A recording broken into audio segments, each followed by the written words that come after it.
जिन लोगों को गुलामी की आदत पड़ गई हो, अगर तुम उन्हें आज़ाद कराने जाओगे तो वो लोग तुम्हें ही नुकसान पहुंचाएंगे।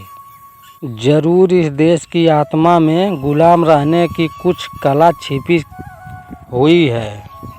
यह देश जैसे निमंत्रण देता हो गुलामी को, ये विजेता यूं ही नहीं चले आए।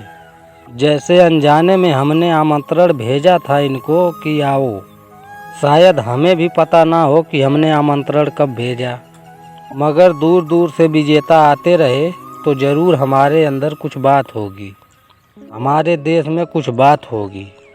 वह बात क्या है? कहीं तुम ऐसा तो नहीं कि उसी को अपना भारत, अपनी संस्कृति, अपना भारतीय धर्म कहते हो? अगर ऐसा हुआ तो मुश्किल हो जाएगी। वही तुम्हारी संस्कृति है और वही तुम्हारा धर्म है। वही जिसने तुम्हें गुलाम रखा, वही जिसने तुम्हें गरीब रखा। गरीब तुम और भी पुराने दिनों से हो।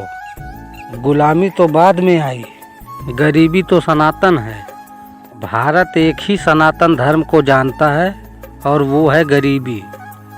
जो कहानियाँ तुमने सुनी है कि भारत कभी सोने की चिड़िया था, उन कहानियों में मत भटक जाना। जिनके लिए भारत कभी सोने की चिड़िया था, उनके लिए अब भी भारत सोने की चिड़िया ही है। वे थोड़े से लोग, लेकिन 99 लोगों के लिए कहाँ का सोना, कैसी सोने की चिड़िया। वे सदा से गरीब रहे, वे सदा से भूखे रहे। असल में वे भूखे रहे हैं, इसलिए कुछ लोग सोने की चिड़िया ढाल सके। वे गरीब रहे, इसलिए कुछ लोग सोने के महल खड़े कर सके। तो तुम जिसे अपने भारत की निजता कहते हो, अगर उस निजता में ही कुछ रोग हो, तब बहुत सोच समझकर विचार करना होगा। नहीं तो निजता को बनाने में तुम आत्मघात कर लोगे। और मेरे हिसाब से तुम्हारे निजता में ही रोग है। भारत गुलाम रहा क्योंकि भारत के बाहर के जगत को माया कह करके इनकार कर दिया। तुम्हारे शंकराचार्य, तुम्हारे आदर के जो बड़े पात्र हैं, वे ही जिम्मेदार हैं। तुम्हारे शास्त्र जिन्होंने कहा कि बाहर का जगत तो स्वप्नवत है, उन्होंने ही तुम्हें गुलाम बनाया। अब अगर बाहर का जगत स्वप्नवत है तो गुलाम रहें या मालिक रहें, क्या फ़र्क पड़ता है?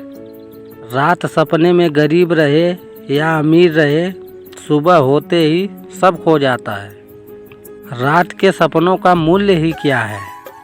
एक बार इस देश ने जब अंगीकार कर लिया मूर्तापूर्ण बात को कि संसार माया है, तो गुलामी की आधारशिला रख दी गई। तो जो संसार को यथार्थ मानते थे, उनसे तुम कैसे जीतते? तुम संसार को झूठ मानते थे, उनकी टक्कर में तुम्हें हारना पड़ा। जो संसार को यथार्थ मानते थे, क्योंकि उन्होंने यथार्थ के रूप से युद्ध किए, और तुम्हारे लिए तो बात सौंपने की थी। हार हुई कि जीत सब बराबर, हारे तो भी सपना, जीते तो भी सपना। और सभी को मिट्टी में मिल जाना है, भिखमंगे को भी, सम्राट को भी। तुम ऐसी ऐसी अच्छी बातें कहने में कुशल हो गए, तुमने थोथी बातों को ऐसे सुंदर श्रृंगार दिए, तुमने अपनी मूढ़ता को ऐसी बातों में ढांका, ऐसा आडंबर पहनाया, उसका तुमने फल भोगा। किसी और ने तुम्हें गुलाम नहीं किया, तुम गुलाम होने के आतुर थे। यह जिम्मेदारी किसी और पर मत छोड़ना, यह जिम्मेदारी तुम्हारी है।